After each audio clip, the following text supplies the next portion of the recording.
These are top 10 shocking alien stories told on the Joe Rogan Experience. Episode number 1574, Joe Rogan with Jacques Vallée and James Fox on the Zimbabwe school UFO encounter. I was doing my first documentary back in 1997 when I was just naive enough to think I can get an interview with Steven Spielberg. We had a mutual friend involved, this woman, Janet, and she gets back to me and she's like, yeah, so Spielberg's definitely not going to meet with you, but he knows you're working on this UFO documentary. He thinks you should look into this landing case that happened in Africa at the school. And I said to myself at the time, and remind you guys that I was making a film on UFOs, and I dismissed it so quickly because I thought, there's no way that a mass landing with the sheer volume of eyewitness testimony at a school in broad daylight could happen and the whole world not know about it. So I just walked away from that story for about 10 years. 10 years later, I'm doing an event at the National Press Club with Leslie Kean, who was part of the article in the New York Times that came out in 2017. And she introduced me to this guy, Randall Nickerson. And she's like, oh, he's working on this landing case in Africa. Long story short, he's working on a film now. I think it's coming out next year, specifically on just that case. Dan Farah is producing it. And he said, I'm working on the case, and if you want to do something with me on it, a small piece, I could. So I got back into it. I licensed some of the footage that Dr. John Mack, the Harvard psychiatrist that came and interviewed the school children on camera within a week of it happening. He unfortunately looked the wrong way in London, got run down by a car and died. So I contacted the Institute with the help of Randall Nickerson. I licensed the archival footage. We tracked down the witnesses today. We flew them in from all different corners of the world, brought them together. A lot of them were standing right next to each other. They came face to face, and one of the things I realized was that there were roughly 100 kids in the playground, broad daylight, aerial school, Rua, Zimbabwe, 1994, and they got within arms, some of them within arm's length of these beings, and brought these witnesses together for the first time in 20 years. And a lot of them hadn't even told their significant others, just because they said they were tired of having to defend this. And I myself didn't believe it when I first heard about it back in 1997. And that segment of the film is the most, in my opinion, is the most powerful segment, because it's very compelling. You've got all these children saying what they saw on camera after it happened, and then you see them 20 years later, and then we go to Africa and we meet with the headmistress, or she was a teacher at the time. We meet with other witnesses. We go to the landing site. We talk to people at the school. That case is absolutely, and it was witnessed by lots of other people in and around the area for several days before it chose a school to land. Steven? It's so compelling because the children are all clearly, they're not actors. So as they're adults later, they're all talking about this moment, and it's like they had a religious experience together. Like they're all sharing it and talking about it, and you could tell it's like it's a deeply moving experience.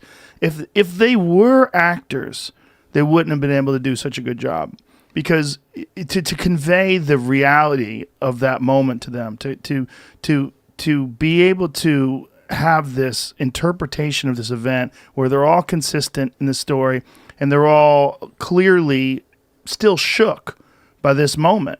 It's really interesting because if you had that scene in a movie, it would take like a really good actor to pull it off. And they'd probably need multiple takes. They'd probably want to get the best one.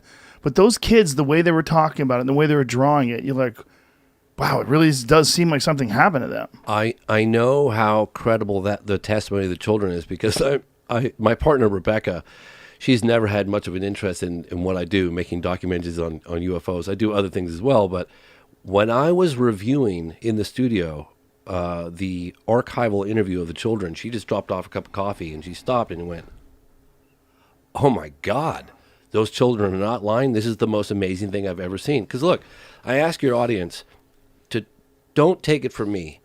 Just suspend judgment for a moment and imagine, hypothetically, if a UFO or several UFOs landed at a school in broad daylight in Rua, Zimbabwe, Africa, and interacted telepathically with nearly 100 school children.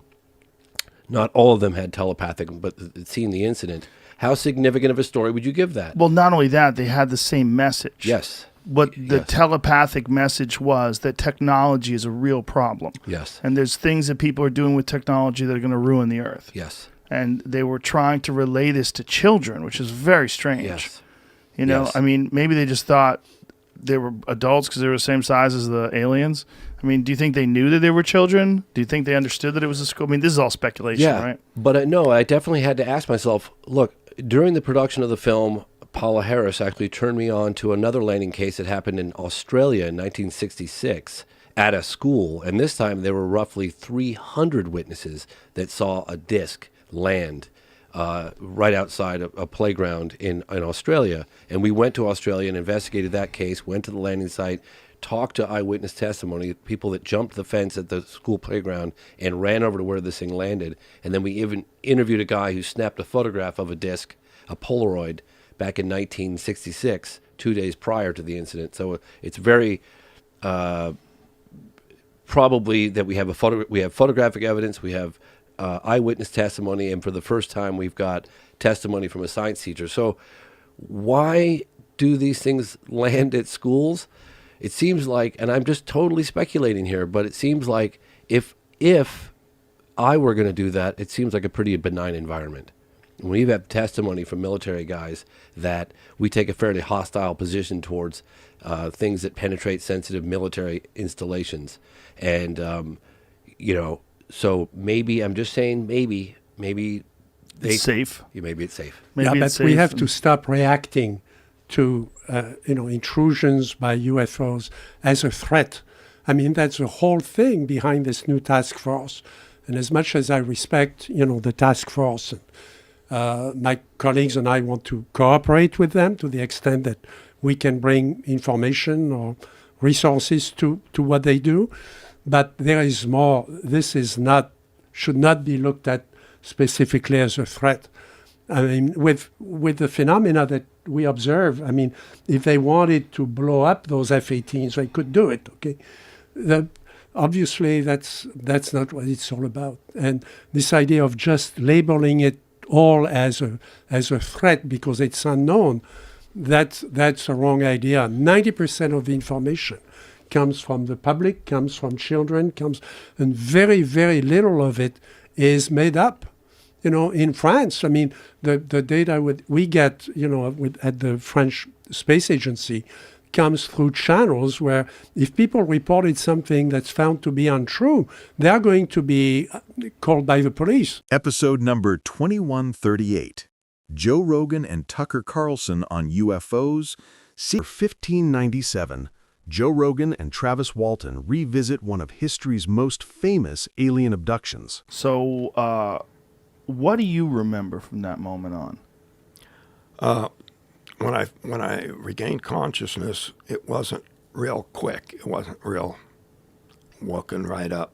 It was real slow. It was dim. My consciousness was kind of like in and out for a while. I didn't know where I was. The pain and the feeling that I was mortally wounded, something was so wrong inside. I felt like I was dying. And this is what really fueled the panic when I finally laid eyes on these creatures. Of course, all of the mental programming that we get from Hollywood that aliens are invading monsters, didn't help. But I instantly associated this feeling of dying with pain with them. So I was combative immediately. Where were you? I was lying on my back on a raised table. There was a light above me. It was not real bright. It was not so bright that I couldn't, see the outline of the fixture. But What did the fixture look like? kind of like that, only much larger. Just a soft glow. And in the movie, there's a little bit of striking on the part of the aliens against me. That didn't happen. I lashed out at them. The one closest to me, I felt really weak. I didn't have enough strength to do much. So when my arm contacted him, he just fell back very unexpectedly easy into the other one. And I rolled off the table in the other direction. And they came around the table, and the three of them were coming towards me. And I just grabbed something from behind me, an object off of the shelf there, and started swinging it at them. What was the object? It was just some large, long cylinder or rod, glass, some clear material. I wasn't studying it. I was looking at them and swinging wildly, screaming threats. They stopped. And I was planning on attacking more fully, just making way past them. The only doorway I could see was on the other side of them. And it looked like a doorway? Yeah, it looked like a doorway, just, And what did they look like? I guess it's a pretty typical description nowadays. Very large eyes, hairless,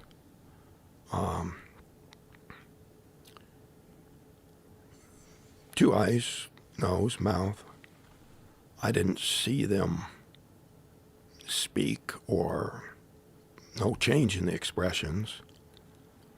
And to me, that in the face of all the screaming and the fear that I was projecting, their lack of reaction probably just added to my panic. But Did they feel like they were a living creature, or did they feel like they were a robot? well, they were without expression, I'll say that. But, I've had 45 years to think about that. In more recent years, I think, well, maybe if they're telepathic and it's developed enough to where they don't need to talk, they also don't need facial expression. Right. And so their ability to communicate with each other would be much richer and more complete than we have. And speech and frowns or smiles or whatever would become obsolete pretty quick. Yeah. Well, that is a theory about where human beings are headed.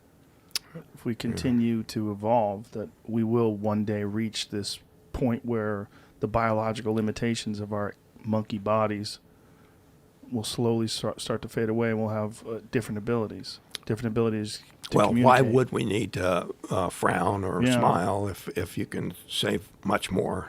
And also, their musculature, did they look like smooth, like they had no clear muscles? Yeah, they were pretty smooth, very light. When I hit the one, it fell back into the other one pretty easily, like he weighed hardly anything. Like a little kid? Yeah. That was the most terrifying experience of my life. But when I tell this story and try to relate to people, I'm trying to communicate what I experienced and how utterly, utterly traumatic that was, and how it was so devastating. I was, on the verge of catatonic for weeks after it happened. But I don't want to relate this story in order to inspire fear, because I've had enough time to think about it that I think that it was unwarranted, that my reaction was just due to my ignorance of the situation. The fact that I was returned at all is pretty significant, Yeah. The idea that these beings are just kidnapping people willy-nilly and doing terrible things to them, I don't subscribe to that theory. Now, I try to separate what I actually experienced from things that I've concluded just from thinking about it. But it seems to me that, they've been seen, observed, there have been sightings for all, before I was born. Had you heard of the Betty and Barney Hill story before you were abducted? I probably had. But I thought if they had some sort of sinister intentions, it'd be a done deal. They wouldn't be sneaking around, hiding, and yeah. I believe with that level of technology, look at it this way. Human beings, just virtually everything technological that we have is just a few hundred years old. Before that, the most technological thing we had was fire. And in just the last 50 years, the progress of our science has grown to far overshadow everything we had accomplished in thousands of years before that. So I'm thinking what astronomers tell us about these other star systems is that they could be hundreds of thousands, millions, or maybe billions of years older than us. So if we accomplished the kind of technology that we have in a few decades, what is possible with millions of years of development? I mean, we couldn't begin to recognize what they're capable of. Right. So I think it's presumptuous for people to say, oh, they could never do that. It really is an interesting conundrum because we know what we can do and we know where we came from. We have a very clear history of technology when it comes to humans. And we also know that there are planets surrounding stars all throughout our galaxy and all throughout the universe. But we're still skeptical. It's so funny. And Yeah, so it is. But for a guy like you who's actually encountered it, even though you saw it, it had to not seem real. Oh, yeah, you're questioning your sanity for sure. I mean, it was like I was practically catatonic for days afterwards. Episode number 2365. Joe Rogan and Rep. Anna Paulina Luna discuss claims of interdimensional beings and government UAP cover-up. Episode number 1883. Joe Rogan and Ryan Graves on Navy pilots' eerie UFO encounters. Please tell people your credentials, what your background is. Sure. So, my name is Ryan Graves. I have an engineering degree, mechanical and aerospace engineering. I promptly left doing that to go fly F-18s for the Navy as soon as I graduated college. Did that for about a decade, both operationally in combat as well as an instructor role, teaching the new students. And, we did witness something while we were flying in our jets, but, we were doing it we witnessed it in the context of our just everyday flying and our missions. And what year was it that you witnessed this? So we started seeing these in 2014 was the earliest that I know. 2013, late 2013, early 2014. And could you describe what was the very first experience?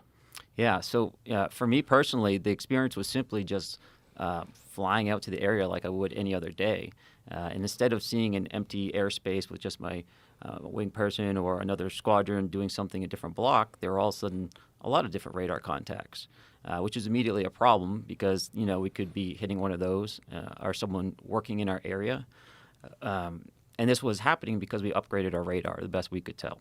We were in a earlier radar called the APG-73, and we had come back from deployment. We entered a maintenance phase, it's called. We kind of do a little bit less flying, upgrade the jets if we need to, do any long-lasting maintenance. And we upgraded to the APG-79, which was a much better radar. And what is the difference in the capabilities of the upgraded radar system versus the original system? Mm-hmm. So, kind of practically speaking, it's like going from an analog TV essentially to like an OLED. It's, a digital modern tool compared to more of like an analog classical radar that has more limited range and has less ability to track multiple targets and things of that nature. So just generally speaking, we would expect to see, more objects if there were any out there or smaller objects, but there shouldn't have been any objects out there. And so how far offshore are you when this is all going down?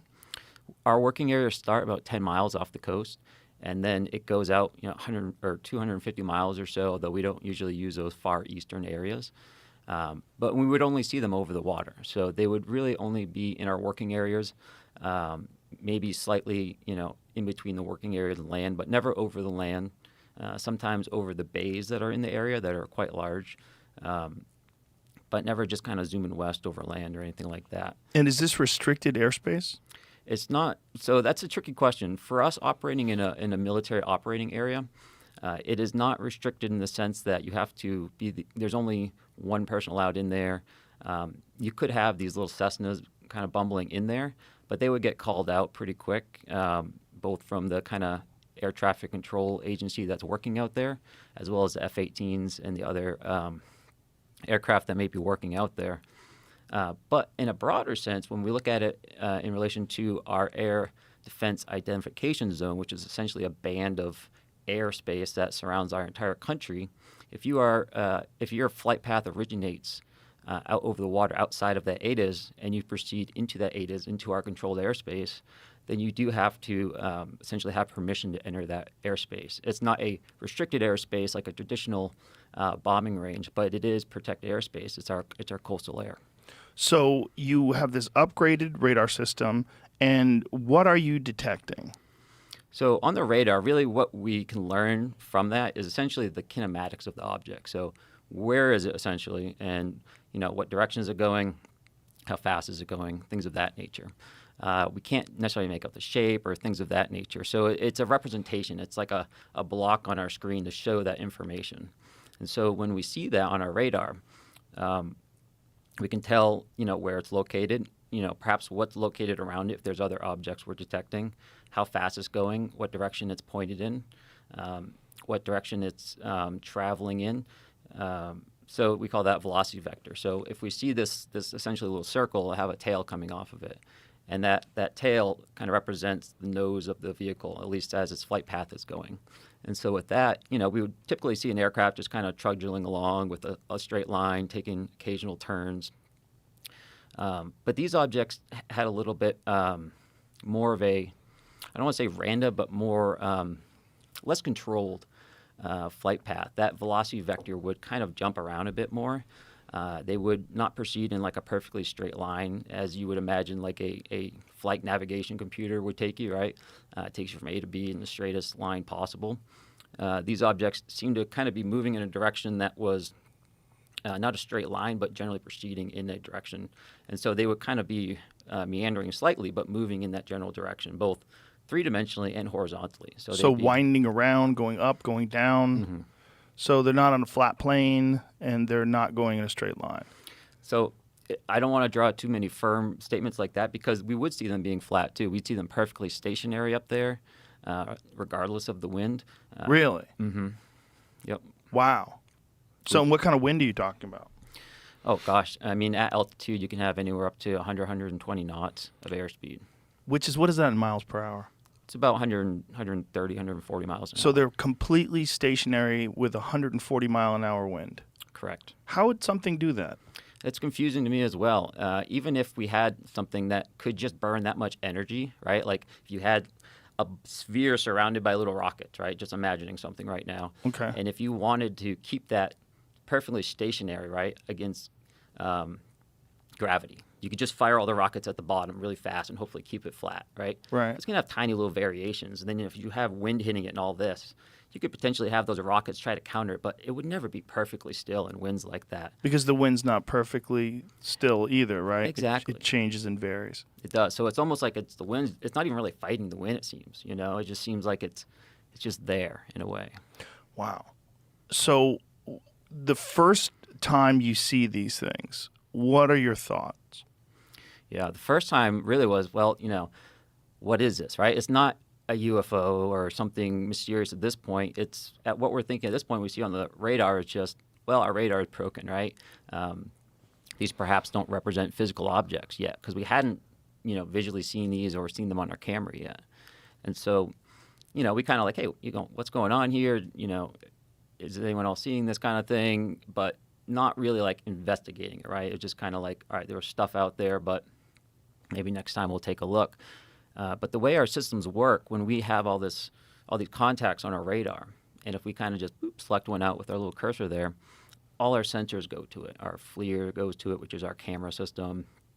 All our weapons, they have like their own little eyes in some sense, and they all look in that direction.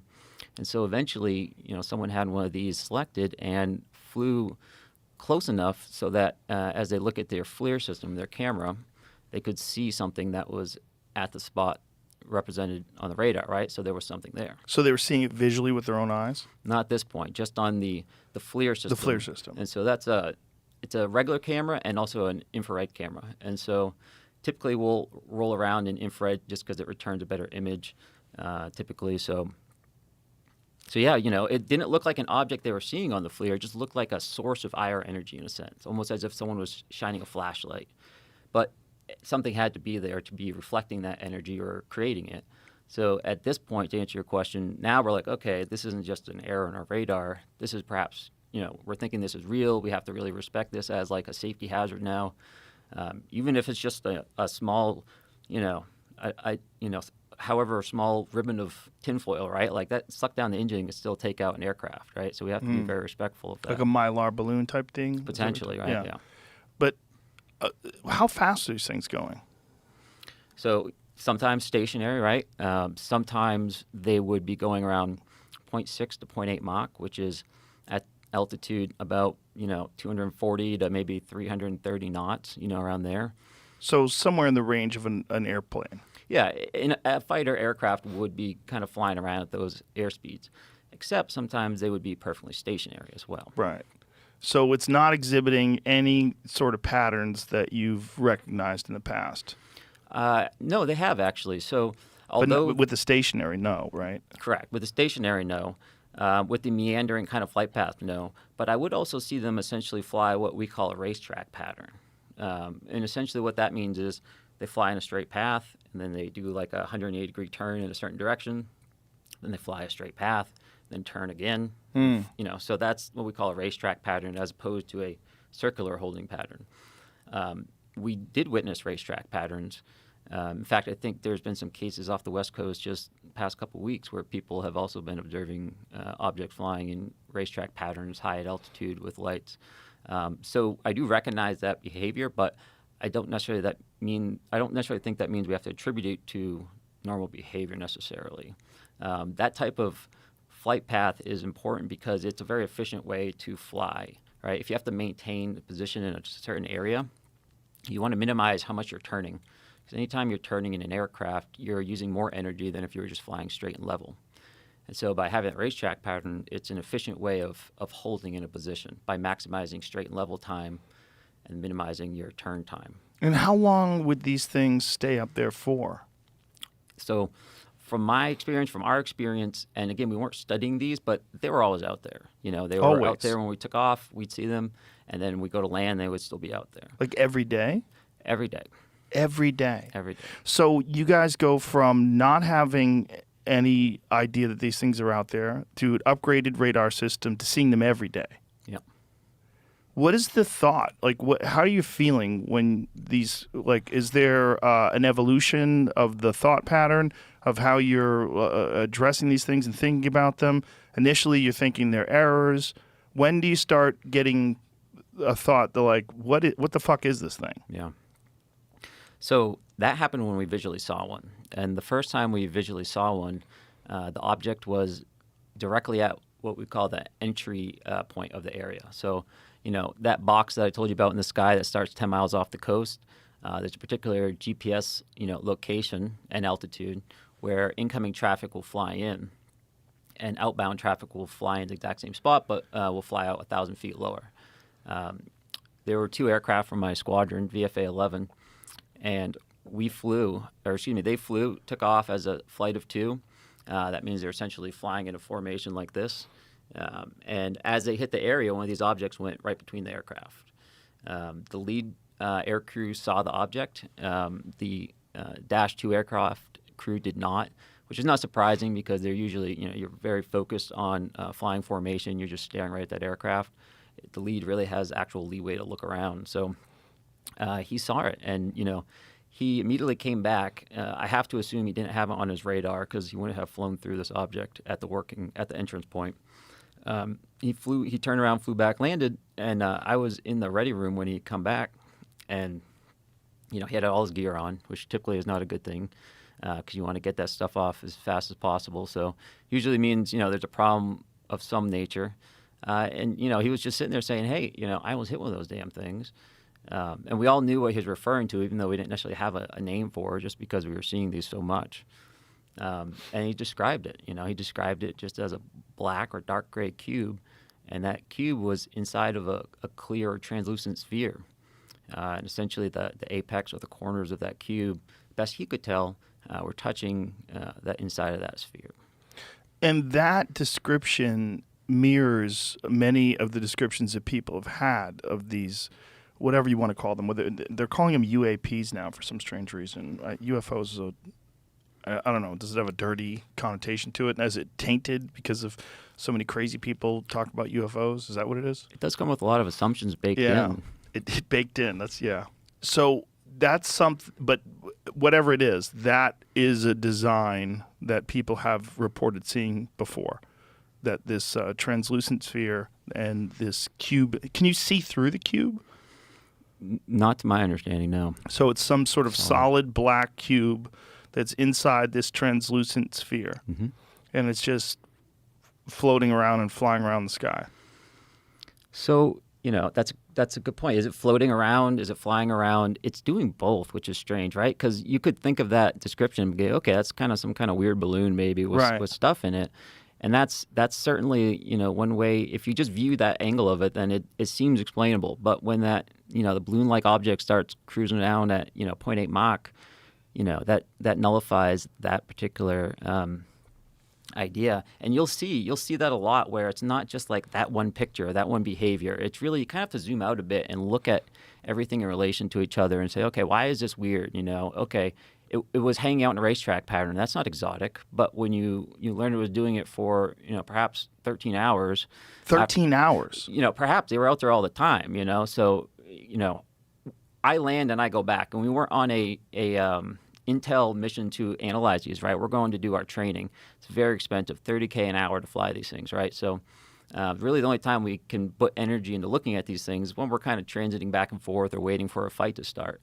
And so, it's never like a dedicated analysis. Joe Rogan and Eddie Bravo question if the alien story is real or just global control. Dude, when there's a crowd, awesome. when I see a crowd of Mexican conspiracy theorists, I'm like, oh shit, Those we're fucking gonna dudes, go off. Those dudes we're come gonna up to go me. off. Those dude. dudes come up to me and they try to breach those subjects. And I go, hey, stop. I can't do that. I don't have any room. Eddie's crazy.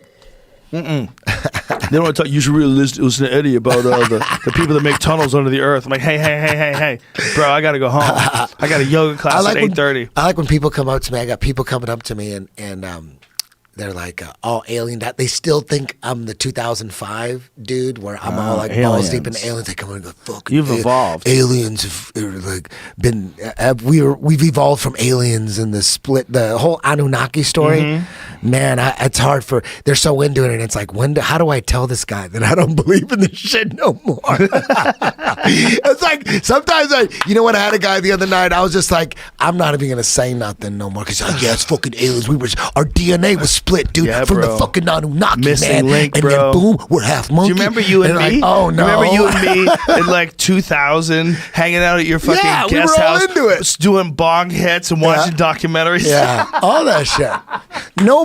Nobody watch. Maybe there's a lot of ties. Maybe there's a fucking 100-way tie, 1,000-way tie.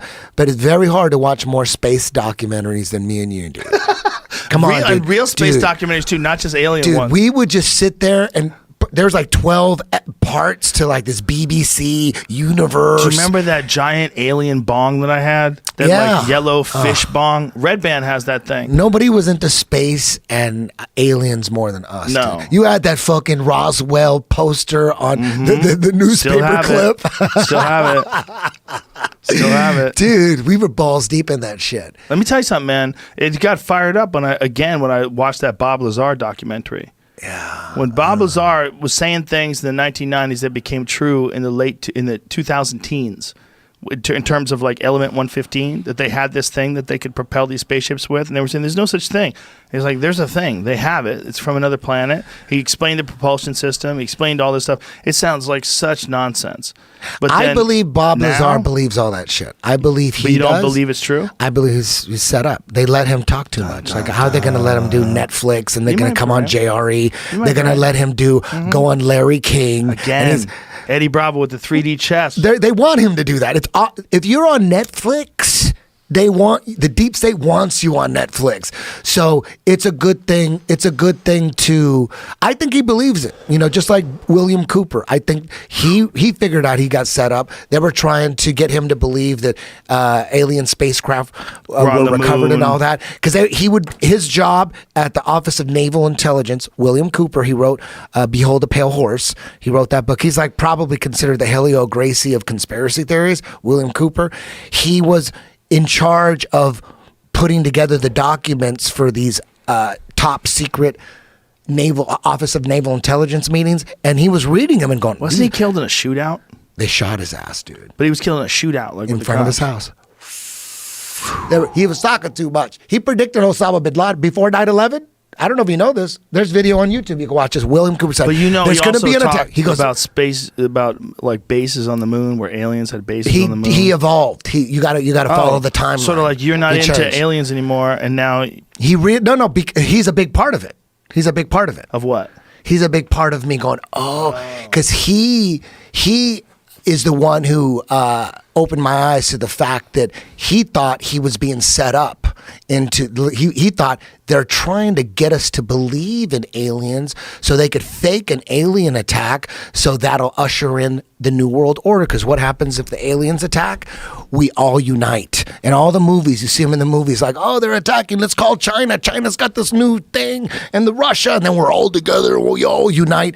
That's the whole purpose of everything. It's always been about everything. There's so many pieces. How do we get to that? But wait a minute. Who's the master fucking puppeteer that's it's pulling all these story, cords? Man. I would need an hour to explain all that. That's too long. That's too long. That's too long. That's too long. But William Cooper, he was the guy who he was like, aliens exist. I'm looking at these documents. They're having these meetings about these crashed alien aircraft. So he's got his own little private radio and like, or not private radio, but I don't like in the late 80s, early 90s. He's talking radio? About whatever, like way before the internet. Oh, yeah, some sort of show. And then he's like, oh, these motherfuckers are setting me up. Now, have you ever looked into Klaus Schwab's like dad?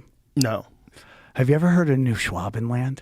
New Schwabenland. You never heard of New Schwabenland? No. Have you ever heard of Operation High Jump? I knew I was going to love this podcast. No. Dude, What's it's Operation crazy. High Jump? What does that mean? Okay, so at one point, some people are like, what's going on with Antarctica? Have you heard of this, where they sent Admiral Byrd up? What's going on in Antarctica? Yeah, so the U.S. government's like, something's going on with Antarctica. There's some activity up there. We want to find out what's going on. So they send this cat named Admiral Byrd up to investigate with a giant fleet, just a fleet to go bang, bro. You know? When was this? I think this was in the when was Eisenhower in? Was it the 50s? Yeah, it was 60s? like right around like just either around World War II or right after it. And so they sent Admiral Byrd up to go find out. And according to his journal that they found much later, he basically met with UFOs, Nazi UFOs. What? Yes, Nazi UFOs. The Nazis. The Nazis had a flying saucer. Had made a deal, basically, working with What? You've never heard this? No. It's the greatest story ever, bro. It's the greatest story. So the Nazis made a deal with the aliens? Yes. Holy shit. For technology, and the deal was they were going to work together, okay? I know this sounds crazy. So basically, the aliens go down, and Klaus Schwab's dad go down and meet with Eisenhower. It's gonna be like we could either do it one way or the other way. We could do it nice, or we can do it the wrong way. And that's where they say Eisenhower made a deal with these aliens that they could kidnap people and do experiments, but they couldn't just do it anywhere. They had specific places, which were our national forest. What? Yeah, dude. You've never heard of this. You're making this sound No. as if this is like a story that is commonplace. Well, for my people, it is. Jamie, help me out here. Have you heard this Honestly, story? brand new. You've never heard of this? You've You've never heard of Operation High Jump, bro? I feel like I've heard of that, but I haven't, not in this context. This sounds Let me see amazing. if I Please look keep up that going. way. And So, this is where the missing 411 come from. The missing information? What missing information? No, the missing 411. What do you mean by that? Which is all these people have mysteriously disappeared in force. And they don't know you're not how. talking about the missing 411 like information. No. So missing 411 is the number of people that have been abducted? Yeah, and it's all really weird because they all have a lot of similar characteristics. German-born, like German background, highly intelligent, and I don't know how weird you want to get, bro. I want to get weird. Okay, bro. They think this might be some time-traveling Nazi shit, bro. I know you're going to think I'm crazy, but it's true, dude. That's what they believe, and they made a deal. These they folk? Who? When you say they believe, who are these they? The conspiracy people. Are they united on? No, there's a whole different. There's a lot of warring clans, bro. There's a lot of warring clans, dude. But that one How deep do you want to go? What is interesting is how advanced the engineering of the Germans was. You know, it's really interesting when you think about car manufacturers like Audi and Volkswagen, and Mercedes. It's all out of BMW. Didn't BMW make engines for Nazi fighter pilots? I think that's what they first started off doing. They all did, bro. But I think that's what BMW did, right? Yeah, 100%. And then Audi made Hitler a car. Yeah. Hitler had a race car. That was never part of their marketing plan, though. Yeah, that would have been a crazy campaign. What does it say there? It's 1939 BMW 801D piston radial aircraft engine, and national origin is Germany. So World War II planes. In that year, they made World War II planes. They made engines for World War II planes. That's wild, man. I mean, IBM was making stuff for these camps too, dude. It's crazy. IBM? Yeah, like they had computers. We've talked about that before. Yeah, right. What was that? There's a book. What did they do? It was the precursor to actual computers. It was like a filing system to keep track of stuff. Yeah, of who was where and what into these camps. That's right. I'm remembering this. And then oh yeah, man, it gets super and weird. So that, but it wasn't called IBM, right? Was it called something else? I think it was IBM. Book. Yeah, the book is called IBM and the Holocaust: A Strategic Alliance Between Nazi Germany. I mean, you and ain't fucking around with that title, huh? That title is rough. Yeah, dude. If you're IBM, you gotta be like, fuck, did we do that? Did we really do this? The strategic alliance between Nazi Germany and America's most powerful corporation expanded. Interesting. So the area of Antarctica they went to was New Schwabenland. New Schwabenland. Do you think that's why he dresses with the space 100%. Dun, dun, dun, dun, dun, dun. So they're all in contact with the aliens. I think, well, dude, I mean, it gets into, see, a lot of people think this is about power and money. What do you think it's about? It's spiritual war, dude.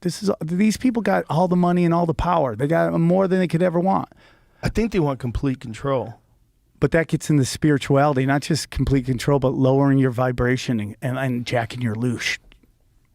Your spirit energy. You think they're doing that consciously, or do you think they're doing it like they're chasing the economics, and along the way it actually becomes a spiritual battle, because everything is a spiritual battle? I think it's done purposely. I think they're evil. I think they're at low there's low frequency stuff going on, and they've made deals with people and things, and that's why things going on. That was very ambiguous, but I understand where you're going with it. Okay. I mean, if you want me, I just don't want to get too weird too fast, bro. But I'm like, we just opened up. We're good. I 100% believe this is spiritual war, and that these people are working with dark entities, and that's what this is all about. Let's imagine this. If there was like an alien race that came here from another planet and gave just a random group of people technology. Yeah. Gave them an understanding of things and how to do things. How much of a record do you think they would keep of that? Wouldn't that be something that people would want to talk about? Yeah, but that's the beauty of the internet, that we're now able to do that. We could never do that before. So you think that's what this story is about? That the story is about they went there and they met with aliens and the aliens gave them information? I mean, Hitler was really into the occult. Yeah, no, Like he would was. send people all over the place. No, he had a lot of bad ideas. Yeah, he had a lot of bad ideas. But see, the occult has a negative connotation to it. Not everything involved with the occult is negative. What the occult really means is secret. Secret. So there's not as much That's what the around. word means? Yeah, it's basically it means like it's hidden. I always associate it with people that believe in silly shit.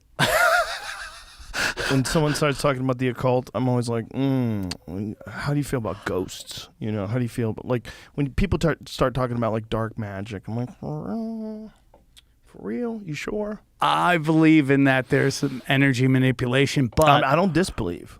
yeah. I don't disbelieve.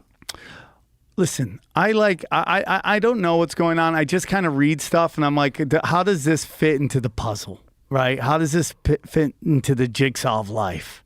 And you start looking around and you just start going, okay, man, this is interesting. That is interesting. This starts to make sense. Episode number 1510.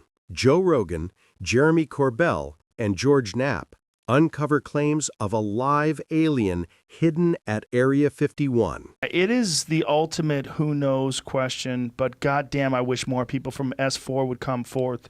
If Bob really did work with all those people and they really were briefed the same way he was, if we could get more of those people to talk, that would be utterly fascinating. Well, your show has a big reach, so maybe this time somebody will hear it Straight and come up. forward. Did people anybody ever reach out to you that claimed to also have worked with Bob at S4? A bunch, yeah. Yeah? And Did you verify any of them? no, they could not be verified, and in fact, I think they were lying to me. And one Bob in shoots particular. people down all the Yeah. time. So that guy's fucking standing on a UFO stage, lying bullshit.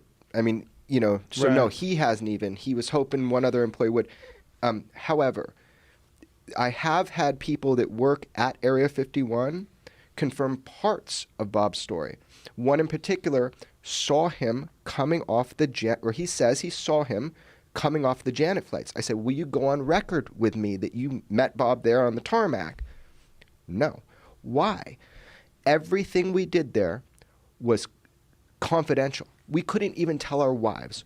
Why would I go on record with you? And if he did go on record, he'd probably get harassed or arrested or... Yeah, he can't even tell you what he ate for lunch out there.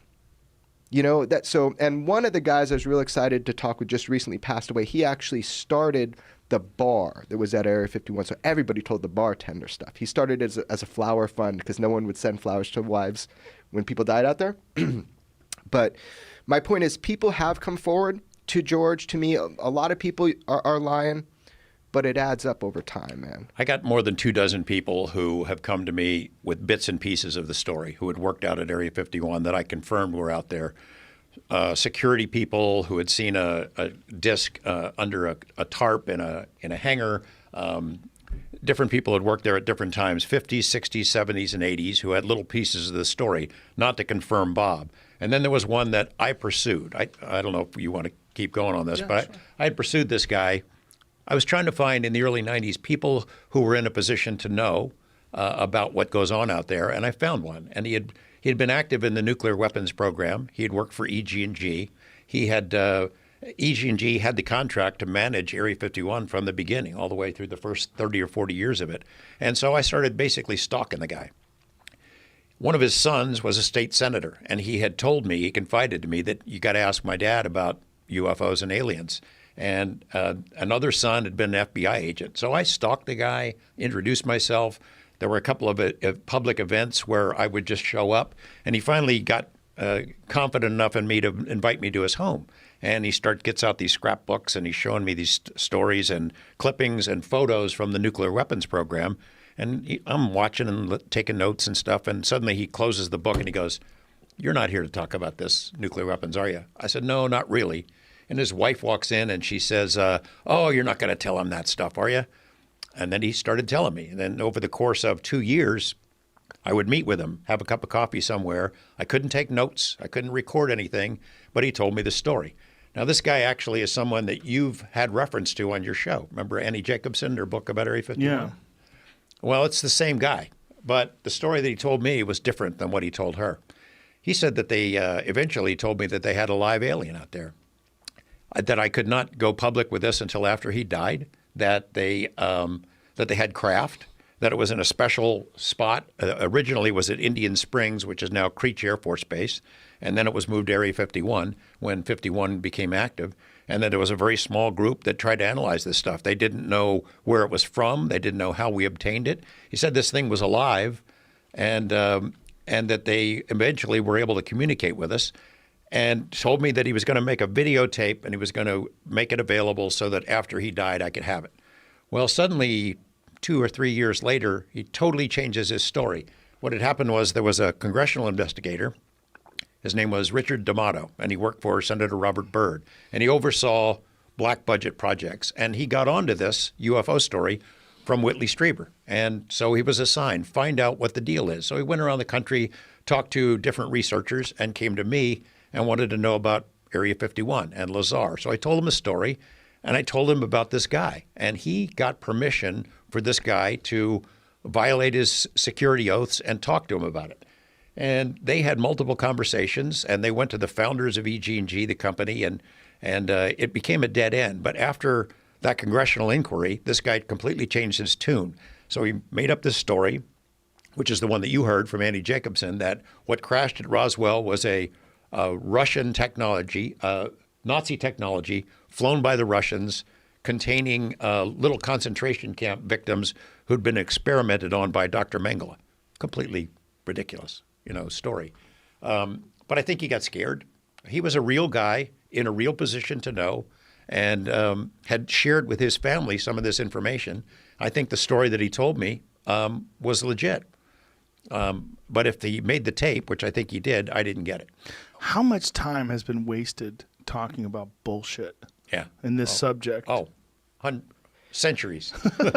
Centuries. That's part of the problem, isn't it? People just make shit up. Yeah. And the more fanciful and ridiculous, the better, unfortunately. People pay more to hear that and consume it. I had an operation one time after the Lazar thing, somebody who was targeting me, and he had other people helping him, that can convince me that he had worked out there with live aliens. And I'm getting letters from his, supposedly written by his neighbors. Hey, you got to check this guy out, Dr. I'll just say X.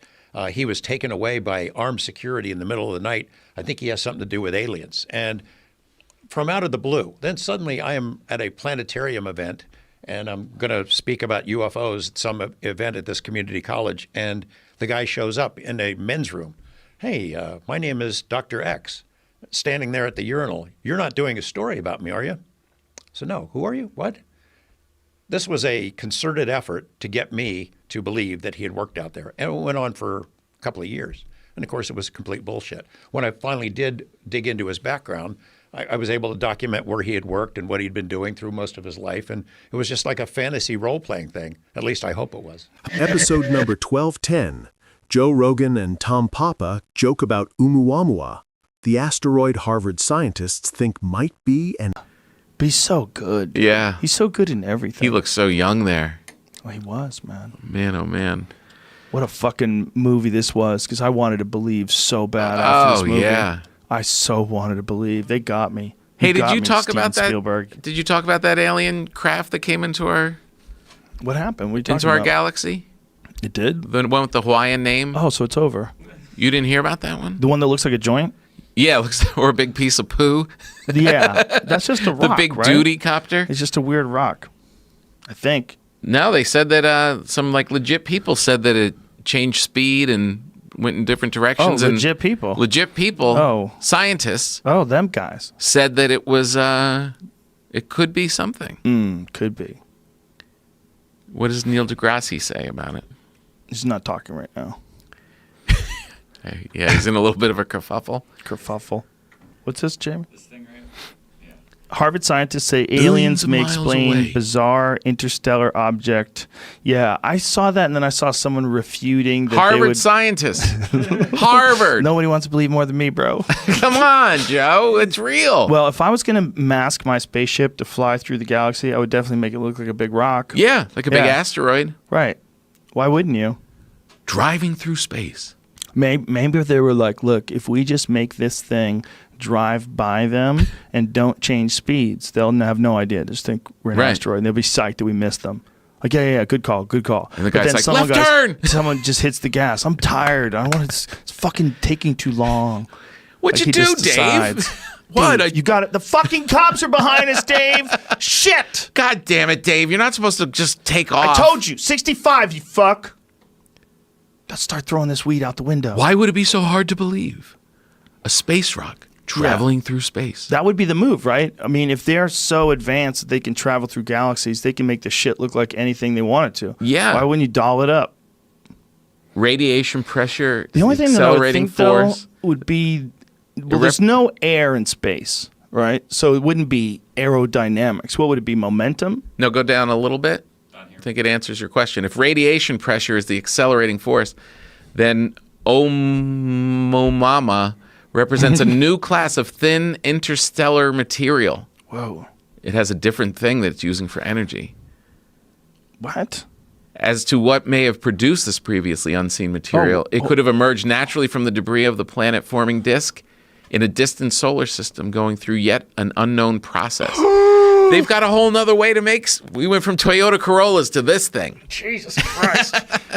Imagine if that's what we find. The only thing that I would think That's what it does. The weird, like a rock, right? Rock is not smooth, but it doesn't necessarily need. This is where I'm stupid. This is one of many places where I'm stupid. But it doesn't necessarily need to be aerodynamic, right? Because it's not going through air; it's going through the vacuum of space. Right. Exactly. So I'm not wrong there. It could actually look like a rock. It could be, the only issue would be getting it into space, right? The aerodynamics, assuming that you're shooting it from a planet with an atmosphere. Again, right. Gravity. Should not be talking about this. Way too stupid. No, let's go. That's what life's about. If you you're launching it from Earth into space, right? Yeah. What if you had it encased in like this outer area, sort of like the space shuttle is? Yeah. But then once you get to a place, you could jettison the outside of it, just like they get rid of those booster rockets. Yeah, they fall right? off. They just fall into the fucking disintegrate. Land on people while they're fishing. Yeah. What the hell was that? That has to have happened, right? Yeah. Imagine getting killed by a booster rocket flying out of space and hit you in the face. Didn't disintegrate. But then they could do that. They could release the shell, and then they would just have the rock. And the rock would move through space, and it didn't matter what shape it was because it's in the vacuum of space. Or just get it up into orbit, like the space station, go and build it in pieces, and then launch it. Do you remember when that Commander Chris Hadfield gentleman was on the podcast, and he was talking about some kind of magnet that they have that collects subatomic particles out there in the galaxy, and that we only know 5% of what the universe is made out of. Oh my God! When they're talking about things like dark matter, and he was 5%. And this is a guy's scientist, space, a real legit astronaut coming back from 6 months in space or whatever the fuck he was there for, and telling us this. We're like, wow, what? Yeah, like, we've oh my talked about that. God. Like, you can hang with those guys for a little while, and then you're like, I don't understand what's happening now. Well, it's also it's amazing what we do know. Amazing that they can send a guy to space and have him fly around the ISS or, Well, talk about what you were saying about why are we here and what are we doing? Yeah. Like, we haven't developed yet something that can go the speed of light. We haven't, but if we do, then the whole universe is open to us.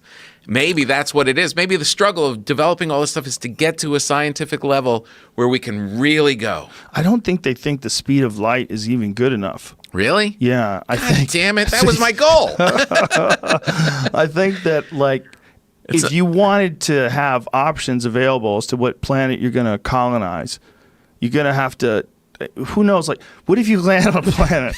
What if you land on a planet and it's like, hey, it's 74 degrees out. Guys, it's all oxygen and nitrogen. It's just like Earth. Come on out here. But it's only been like that for 10 years. And then its cycle is really fucked up. 30 years from now, it's going to be an ice age. It'll and be then horrible. all the people have moved there and they're going to freeze to death and there's going to be no food at all. And the planet doesn't give a fuck.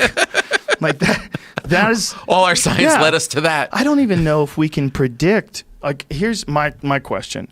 can they accurately predict the atmosphere and the conditions and like what the temperature would be if a planet is from a sun? Like, do they have a calculation where they say, oh, this sun is this amount of big and this planet is this far away, so it's definitely going to stay within a certain temperature range for the entire time that the planet? Do they know that, like within like a death range? I don't know. Because the death I would range think is so. only like Yeah, 40 they must. degrees. They must. Death range is 40 degrees, bro. Yeah. You get to 140, that's a wrap. Yeah, you're done. Yeah. So like 100 you can make it, 140 everyone's dead. Right? You're living in a sauna, you're going to run out of water. I just don't think we're going to make it.